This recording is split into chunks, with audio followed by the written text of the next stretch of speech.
C'est l'amateurisme de tout ça, le fait qu'au bout de plusieurs heures, eh bien, on a encore des bureaux dans lesquels on ne connaît pas les résultats. Voilà. Donc c'est un processus à mettre au point, c'est la première fois. Après ce qui vient de se passer à l'UMP hier, aujourd'hui, je pense qu'ils seront obligés de passer aussi à la primaire ouverte avec vraiment une réglementation, une surveillance des scrutins, comme l'a fait le Parti socialiste. L'UMP va être pour quelque temps en difficulté.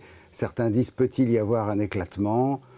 Je ne le crois pas, mais je ne le crois pas en réalité.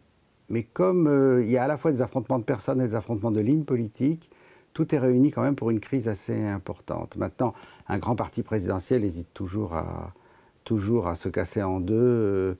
C'est plus facile, comme toujours, à détruire qu'à construire un parti comme autre chose. Ça dessert un peu l'étau autour du pouvoir socialiste, c'est bien évident. On va un peu moins parler de ce qui se passe chez les socialistes, un peu plus à l'UMP. Donc ça, de ce point de vue-là, c'est évidemment bon pour le Parti socialiste.